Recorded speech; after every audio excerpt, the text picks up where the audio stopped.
Update, brought to you by Simcox Advocates, advising businesses and families since 1949. Visit simcox.com or call 690 300. Manx Radio's Update with Andy Wint.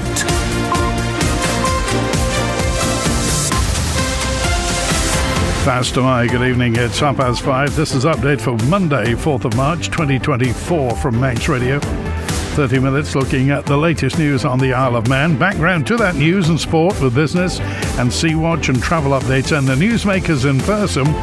This evening there's a parking showdown at Braddan Roundhouse. The RNLI is 200 years old. Employment law changes on the way here. Is the Ben My Chree going to be sold? And the Ravens back to winning ways at the Bowl. Man Benham for all your business and legal needs. First of all, at 29 minutes ahead of 6 o'clock, the Update News headlines. Faster Mai, Siobhan Fletcher. Faster Mai. The Department of Health and Social Care says it may take further action if vehicular access to a new community centre in Braddan is abused. In a statement to Manx Radio, the DHSC says there will be no physical barriers in place at the Roundhouse, but relevant signage will be installed in the coming days and access may be monitored. The number of Manx residents waiting to be added to an NHS dentist waiting list has increased to almost 5,000. At the end of January, 4,878 patients were waiting to be assigned a dentist, up 230 compared to December. And today marks the anniversary of the start of the Royal National Lifeboat Institution, the charity founded on the Isle of Man in 1824 by Sir William Hillary. Since then, volunteer crews across 5 lifeboat stations here have launched 3,154 times, saving 1,665 lives in the process. Further afield, the UK government's Rwanda bill has suffered its first defeat in the House of Lords. Peers backed a Labour amendment by a majority of 102, which aimed to ensure the legislation complies with UK and international law. Donald Trump has secured a major legal victory in his campaign to return to the White House. The US Supreme Court has ruled individual states don't have the power to take him off the ballot paper. And Germany has accused Russia of an information war after recording was leaked of top German officials discussing the war in Ukraine. The German authorities have confirmed it is real and they are investigating. There are your headlines. We'll have the news at 6. Secure tomorrow today with Man Benham's guidance on powers of attorney and more. Manx Radio Weather with Manx Glass and Glazing. Goromaya, thank you. Siobhan from the Ronaldsway Met Office. There's a gale warning in operation for the North Irish Sea for this evening. State of sea is moderate or rough. And the weather for the Isle of Man, cloudy with a fresh to strong blustery southeasterly, bringing rain this evening, which will then clear overnight, less windy through the night, down to 7 degrees. For Jamur, Tuesday, cloudy with outbreaks of rain and a strong southeasterly, veering south-southwesterly as the day dries up tomorrow. Top temperature 10 degrees. Dry overnight into Wednesday, minimum 6. And for Ukraine, dry with sunny intervals in a moderate to fresh southeasterly, highest temperature 11 degrees. Oh, the tide has turned. High water was 5 minutes ago. Sunset 3 minutes past 6. Low water tonight, a minute after midnight. High tide tomorrow morning is at 10 to 6 and sunrise at 4 minutes to 7. Manx Glass and Glazing are proud to be an approved contractor with Construction Isle of Man. Call the team on 674 573 or visit the showroom on the Snugborough Trading Estate. Braddan Commissioners is describing a notice from government of its intention to enforce restrictions to the new community site as, well, if it's polite, we're saying it's dismissive. The Department of Health and Social Care issued a 28-day notice a month ago, but some board members say they're going to defy it. In the letter it says to us, as from Monday 4th of March, the DHSC, as previously advised, has instructed that no access will be permitted via the hospital and in line with the risk assessment and other documentation.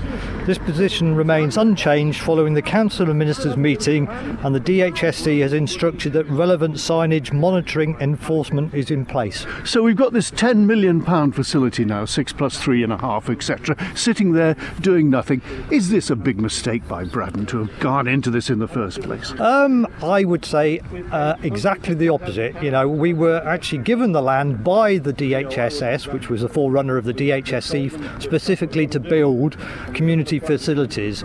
So, yeah, It's a rather dramatic one, though, isn't it? I mean, it's a fabulous facility, but have you over-egged the pudding? I would say not, because obviously we've been involved in consultations with the public and everybody else for over 20 years. So, yes, we haven't gone and built this on a whim.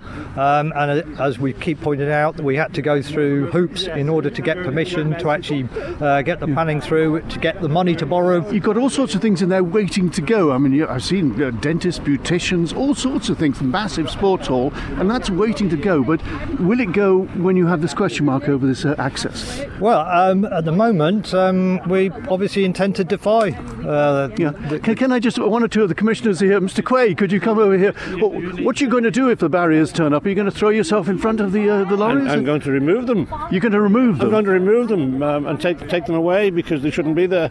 Simple as that. A significant change to the Isle of Man's employment law comes into effect from the beginning of April. The story from Amy Griffiths. The amendments will see the right to a written statement and itemised pay statement provided by employers extended to all workers and not just employees. It marks the first step in the Department for Enterprise's plan to bring forward a number of employment reforms to employment legislation. The reforms are based on feedback from a public consultation carried out in 2022 and form part of wider work being undertaken on employment legislation matters by the department. Minister for Enterprise Tim Johnston told Manx Radio the changes will also apply to people working under 0 hours contracts, a move aimed at enhancing transparency and fairness in the workplace. Mr Johnson says both employers and employees are encouraged to be aware of the upcoming changes and ensure that the necessary work is completed before the law comes into force. Meanwhile, the department continues to progress further amendments to employment legislation with what it calls meaningful reforms to family rights, including shared parental leave and whistleblowing, currently moving through the legislative branches. This is the most listened to Isle of Man news source, and Manx Radio's Update is the Isle of Man's most downloaded news podcast. FC Isle of Man players have been praised for sticking to the plan after returning to winning ways this weekend. They beat West Didsbury and Chorlton 1-0 at the Bowl on Saturday. Just a week earlier, they'd been defeated 6-1 at Kendal Town. Manager Paul Jones says he's confident the players have bounced back. A lot of it is mindset and attitude, and we spoke about that through the week, and we didn't make too many over-analytical decisions about that performance because sometimes it just happens, but we did expect a reaction from the playing group and a bigger commitment to each other and a bigger commitment to what we're asking them to do, and we saw that today. Building and getting more consistency from this point going into the last couple of months of the season seems to be the million-dollar question. It has been throughout the season when we've had these conversations, but what are the core values you want to take from this victory into the next game to try and build as best you can? It's that commitment to each other, really. We don't have to have a group of people that are best buddies and that go out with each other every night, but we do need a modicum of respect for each other and what they bring, their strengths, and if they have any kind of gaps that we all muck together to make sure that they're not exposed. So, I think we were 11 individuals playing last week, and today we were 11. We were a team, and we were as one, and that's what I expect to see going forwards. And it's on us as a manager and coaches to make sure we don't let the players forget that, but it's also, the players aren't daft. They know what they do when they play well. They maybe just need to make sure they get together a little bit more consistently to put that into practice, and I hope tonight has been another good experience and a good lesson to make sure that happens again next week against Longridge. Well, it all started here. The Royal National Lifeboat Institution's describing today as very special as it marks its 200th anniversary since the foundation. The story with Lewis Foster. In 1824, Sir William Hillary witnessed dozens of shipwrecks and with the help of local people made it his mission to set up the charity, which would go on to save more than 1,600 lives on the island alone. Determined to do more, he appealed to the nation in 1823, detailing his plans for a lifeboat service manned by trained crew for all of the British Isles and Ireland. However, his idea initially fell on deaf ears. He was a prolific letter writer. He was writing letters to everybody, and there was a slow uptake, but once he got got the royal assent for it, that's when it seemed to take off. That's Peter Washington there, and he's lifeboat operations manager in Douglas.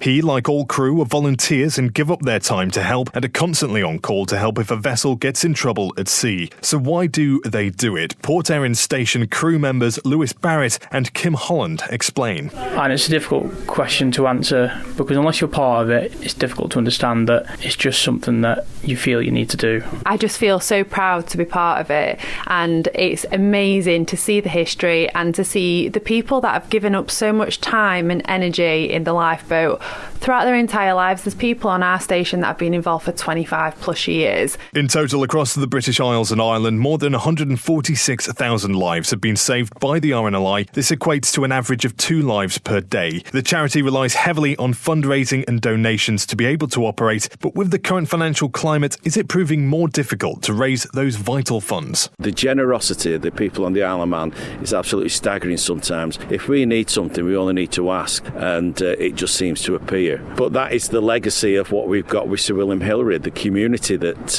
supported him still supports us. Sea Watch with the Isle of Man Steam Packet Company. Motor vessel Manxman departed Heysham at 26 minutes after 2. She'll be into the bay in the next 15 minutes or so.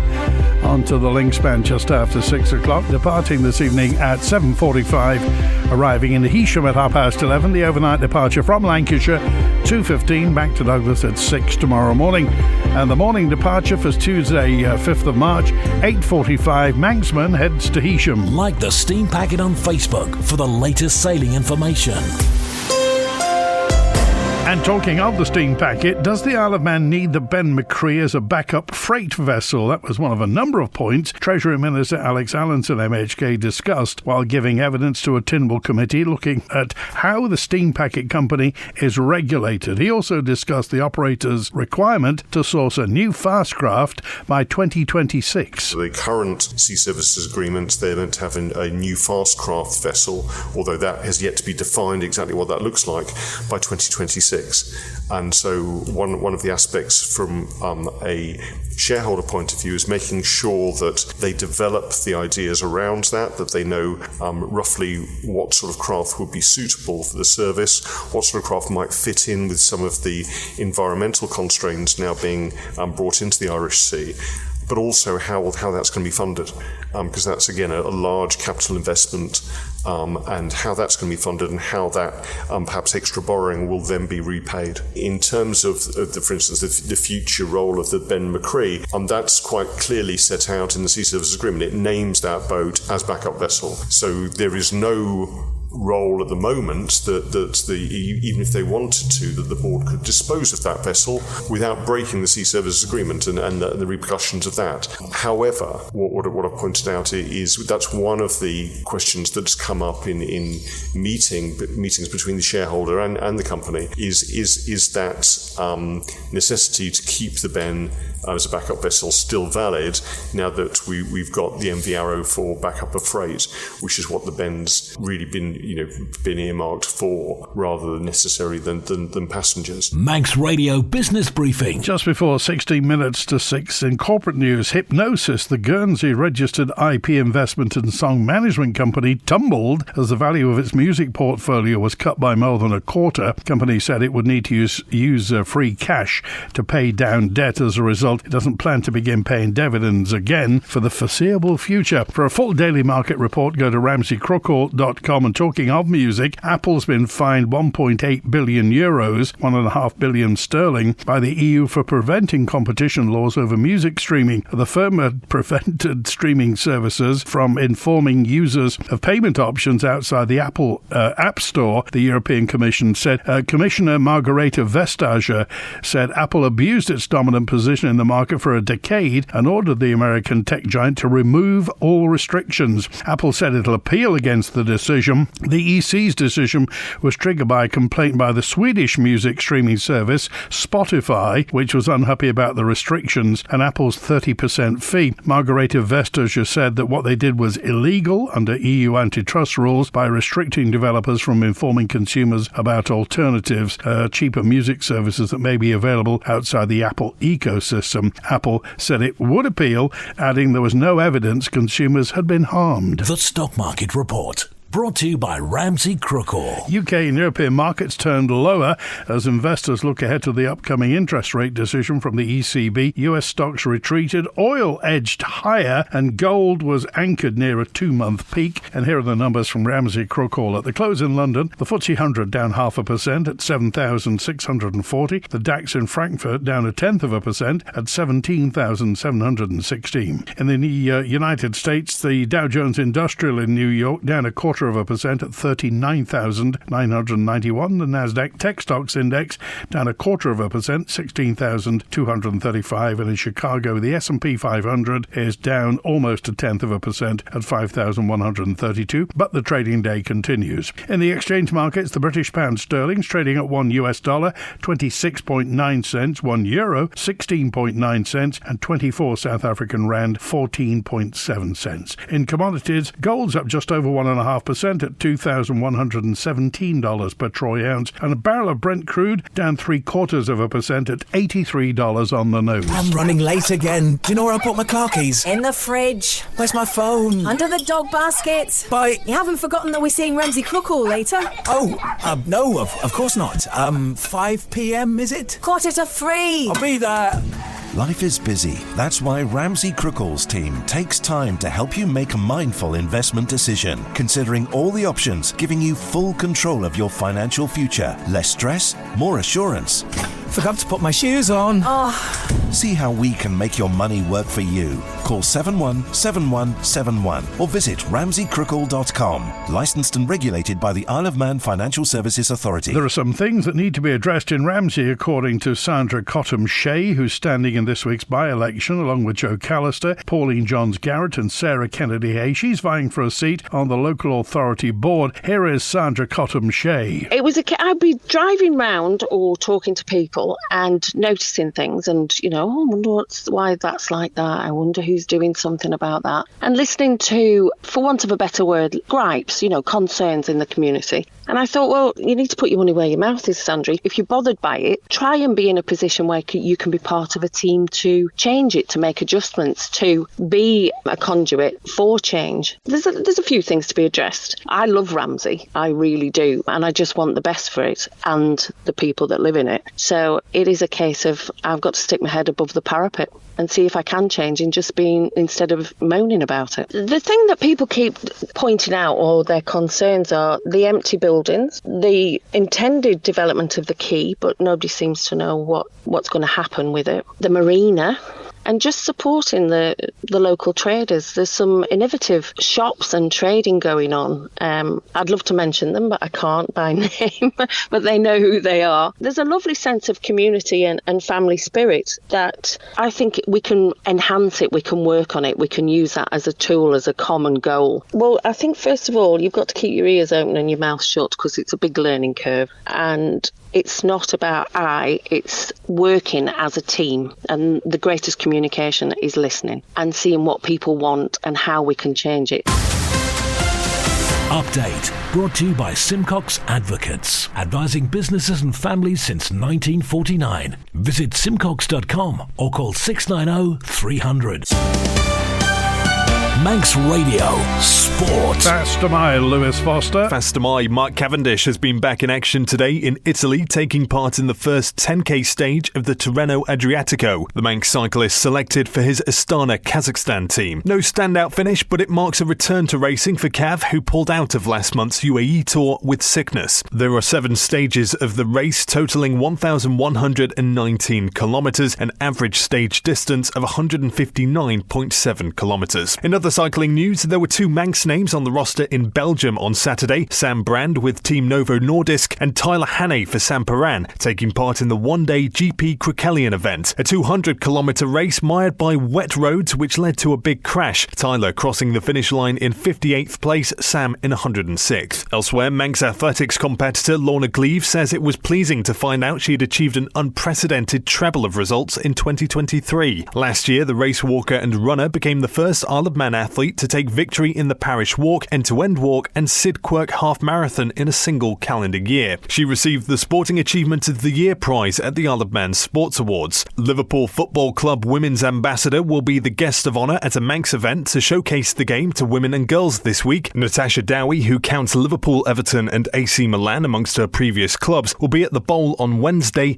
Entry is free, with gates opening at 4:45. And finally, in motorsport, the date would-be competitors have been waiting for as the entries for this year's Manx Grand Prix opened at the weekend. An expanded 6-race programme scheduled to be held from the 18th to the 26th of August will see the return of a 3-lap Classic Junior MGP race for the first time since 2019.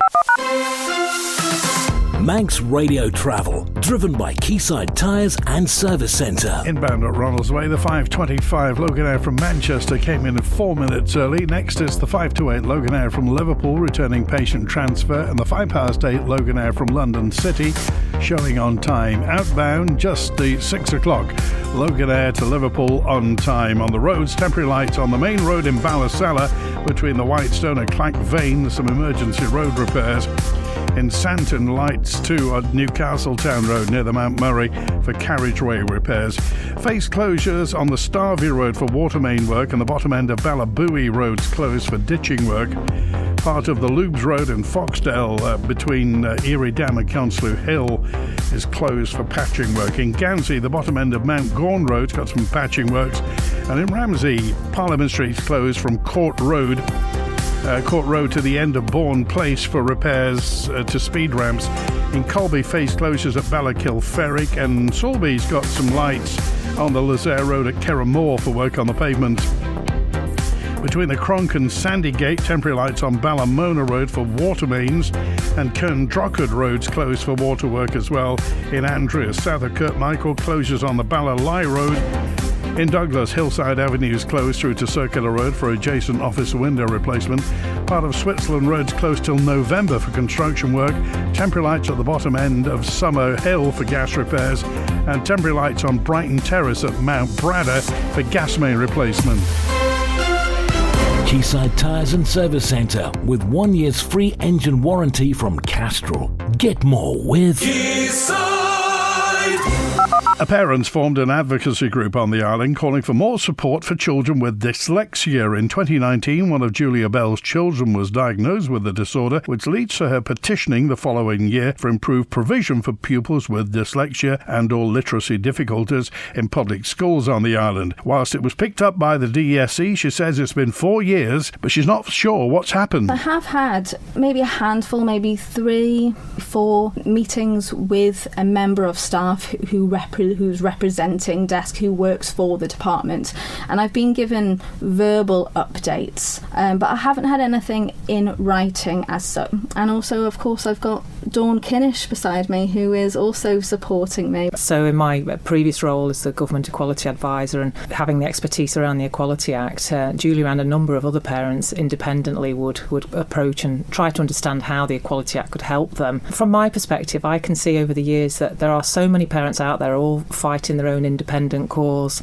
So I can see that there is this opportunity for everybody to come together. It's really quite frustrating. You know, I work full time. Any parent, it's a difficult task in its own right. Throw on top a full-time job and a child with additional needs, on top of schools that have barriers that make it really difficult to support children. It can be really time consuming and really quite frustrating. Essentially, yes, I guess that's what it is. It is a pressure group. However, I think it's really important to change the language on that, because we want to be working with the Department of Education, Sports and Culture, and we want to be working with teachers. I think it's really, the emphasis has to be on supporting the department and supporting teachers, because, I am a nurse, so I kind of understand the similar pressures like they would have, even though it's a completely different role. And so I really do believe that teachers want to render support for these children, but for whatever reason there are barriers in place preventing them from adequately meeting her needs and other children.